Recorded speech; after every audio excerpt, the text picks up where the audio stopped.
Hello, how are you doing, Jib? Today is the Tuesday, no, Thurs Thursday, the 2nd of January, 2020. It's quite a big, well, 1 year into the next decade, which is amazing. It's the second decade that you will have lived in. Um, so I thought it would be a nice time to do another chapter from The Lion, the Witch, and the Wardrobe. So that's what I'm going to do. Hope you like it, and I hope whenever it is you listen to this, that everything's going well. Here we go. So, Aslan is nearer, chapter 11. Edmund, meanwhile, had been having a most disappointing time. When the dwarf had gone to get the sledge ready, he expected that the witch would start being nice to him, as she had been at their last meeting, but she said nothing at all. And when at last Edmund plucked up his courage to say, "Please, your majesty, could I have some more Turkish delight?" You said," she answered. "Silence, fool!" Then she appeared to change her mind and said, as if to herself, "And yet it will not do to have the brat fainting on the way," and once more clapped her hands. Another dwarf appeared. "Bring the human creature food and drink," she said. The dwarf went away and presently returned, bringing an iron bowl with some water in it, and an iron plate with a hunk of dry bread on it. He grinned in a repulsive manner as he set them down on the floor beside Edmund and said, "Turkish delight for the little prince, ha ha ha!" "Take it away," said Edmund sulkily. I don't want dry bread." Look, there he is. There's the bread, and there's Edmund, and the dwarf looks all happy, but I think he doesn't like it. But the witch suddenly turned on him with such a terrible expression on her face that he apologised and began to nibble at the bread, though it was so stale he could hardly get it down. "You may be glad enough of it before you taste bread again," said the witch. While he was still chewing away, the first dwarf came back and announced that the sledge was ready. The witch rose and went out, ordering Edmund to go with her. The snow was again falling as they came into the courtyard, but she took no notice of that and made Edmund sit beside her on the sledge. But before they drove off, she called Morgrim, and he came bounding like an enormous dog to the side of the sledge. "Take with you the swiftest of your wolves and go at once to the house of the beavers," said the witch, "and kill whatever you find there. If they are already gone, then make all speed to the stone table, but do not be seen. Wait for me there in hiding.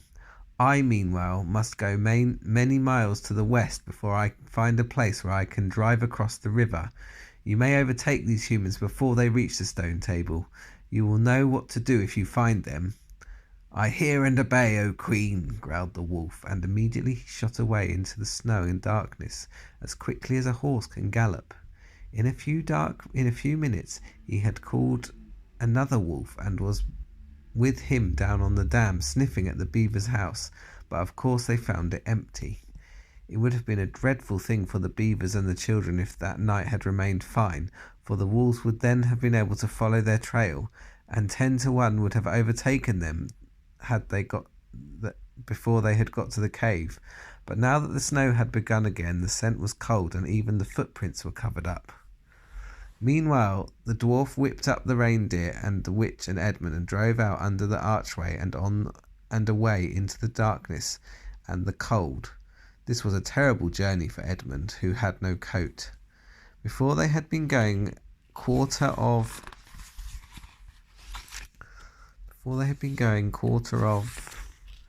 an hour, all the front of him was covered with snow. He soon stopped trying to shake it off, because as quickly as he did that, a new lot gathered, and he was so tired. Soon he was wet to the skin, and oh, how miserable he was. It didn't look now as if the witch intended to make him a king. All the things he had said to make himself believe that she was good and kind, and that her side was really the right side, sounded silly to him now. He would have given anything to meet the others at this moment, even Peter. The only way to comfort himself now was to try to believe that the whole thing was a dream, and that he might wake up at any moment. And as they went on, hour after hour, it did come to seem like a dream. This lasted longer than I could describe, even if I wrote pages and pages about it. But I will skip on to the time when the snow had stopped and the morning had come and they were racing along in the daylight. And still they went on, and no sound but the everlasting swish of the snow and the creaking of the reindeer's harness. And then at last the witch said, "What have we here? Stop!" And they did. How Edmund hoped she was going to say something about breakfast, but she had stopped for quite a different reason. A little way off at the foot of a tree sat a merry party, a squirrel and his wife with their children, and 2 satyrs, and a dwarf, and an old dog fox, all on stools around a table. Edmund couldn't quite see what they were eating, but it smelled lovely, and there seemed to be decorations of holly, and he wasn't at all sure that he didn't see something like a plum pudding. At that moment, when the sledge stopped, the fox, who was obviously the oldest person, had just risen to its feet, holding a glass in its right paw as if it was going to say something. But when the whole party saw the sledge stopping and who was on it, all the gaiety went out of their faces. The father squirrel stopped eating with his fork halfway to his mouth, and one of the satyrs stopped with his fork actually in his mouth, and the baby squirrel squeaked with terror. "What is the meaning of this?"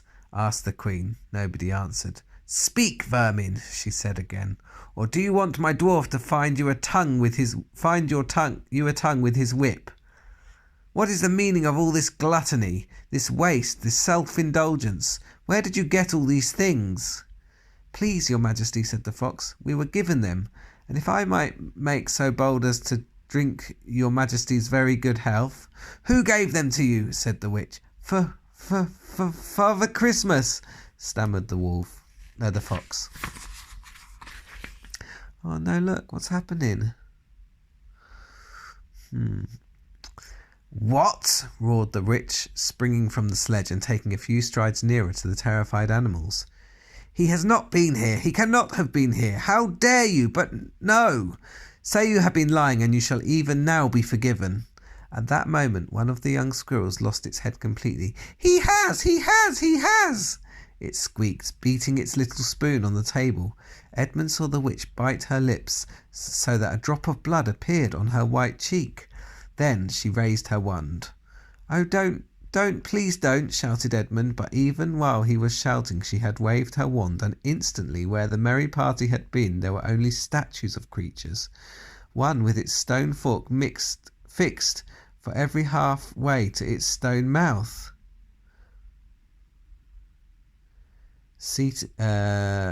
Creatures seated around a stone table on which there were some stone plates and stone plum pudding. "As for you," said the witch, giving Edmund a stunning blow on the face as she remounted the sledge, "let that teach you to ask favour for spies and traitors. Drive on." And Edmund, for the first time in this story, felt sorry for someone besides himself. It seemed so pitiful to think of those little stone figures sitting there in all the silent days and all the dark nights, year after year, till the moss grew on them, and at last even their faces crumbled away. Now they were steadily racing on again, and soon Edmund noticed that the snow which splashed against them as they rushed through it was much wetter than it had been all last night. At the same time he noticed that he was feeling much less cold. It was also becoming foggy. In fact, every minute it grew foggier and warmer, and the sledge was not running nearly as well as it had been running up till now. At first he thought this was because the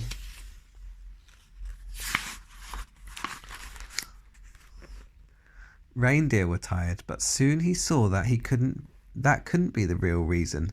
The sledge jerked and skidded and kept on jolting as if it had struck against stones, and however the dwarf whipped the poor reindeer, the sledge went slower and slower.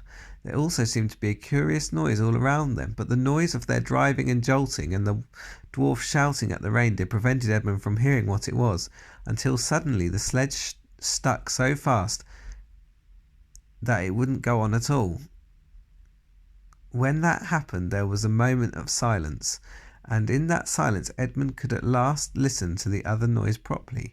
A strange, sweet, rustling, chattering noise, and yet not so strange, for he'd heard it before, if only he could remember where. Then all at once he did remember. It was the noise of running water. All round them though out of sight there were streams, chattering, murmuring, bubbling, splashing, and even in the distance roaring, and his heart gave a great leap, though he hardly knew why, when he realized that the frost was over, and much nearer there was a drip, drip, drip from the branches of all the trees. And then, as he looked at one tree, he saw a great load of snow slide off it, and for the first time since he had entered Narnia, he saw the dark green of a fir tree. But he hadn't time to listen or watch any longer, for the witch said, "Don't sit staring, fool! Get out and help!" And of course Edmund had to obey. He stepped out into the snow, but it was really only slush by now, and began helping the dwarf to get the sledge out of the muddy hole it had got into. They got it out in the end, and by being very cruel to the reindeer, the dwarf managed to get it on the move again, and they drove a little further. And now the snow was really melting in earnest, and patches of green grass were beginning to appear in every direction. Unless you have looked at a world of snow as long as Edmund had been looking at it, you would hardly be able to imagine what a relief those green patches were after the endless white. Then the sledge stopped again. "It's no good, your majesty," said the dwarf. "We can't sledge in this thaw." "Then we must walk," said the witch. "We shall never overtake them walking," growled the dwarf. "Not with the start they've got." "Are you my counsellor or my slave?" said the witch. "Do as you're told. Tie the hands of the human creature behind it, and keep hold of the end of the rope, and take your whip and cut the harness out of the reindeer. They'll find their own way home." The dwarf obeyed, and in a few minutes Edmund found himself being forced to walk as fast as... Oh, look, here it seems like spring's coming. As fast as he could, with his hands tied behind him.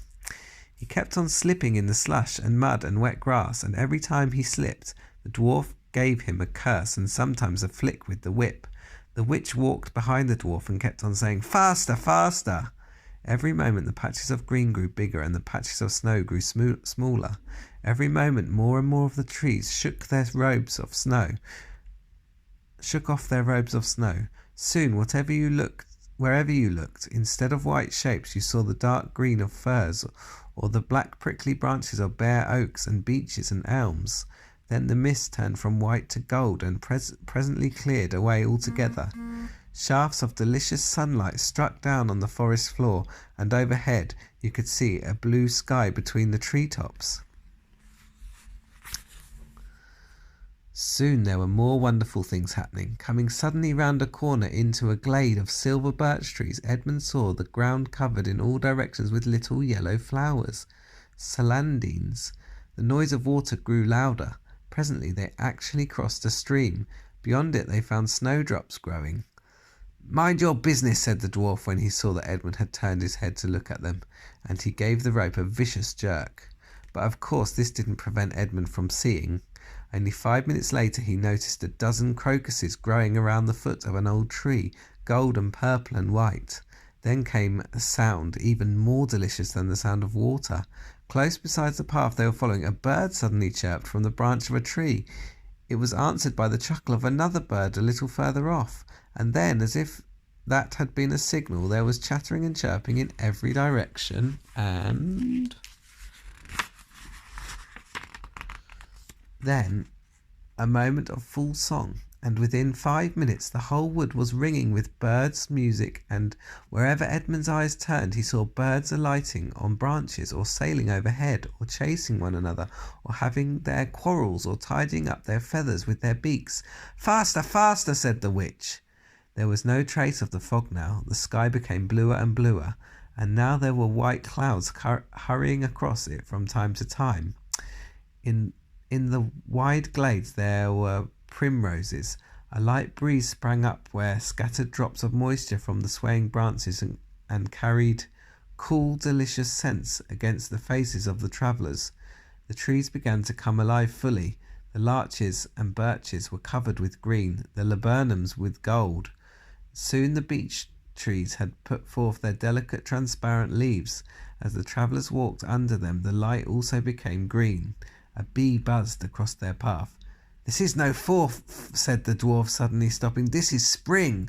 What are we to do? Your winter has been destroyed, I tell you. This is Aslan's doing." If either of you mention that name again, said the witch, he shall instantly be killed. Mm-hmm. Right, so that's the end of the chapter. That was chapter 11. There we go. Hope you enjoyed it. Bit of a short one, but I'm sure another chapter will come up again soon. I wonder if Aslan is going to beat the witch. Well, we're going to find out soon. It's going to be a big battle, I think. Okay, well, have a nice sleep. Have a nice time wherever you are now, and I'll catch you again soon. Bye.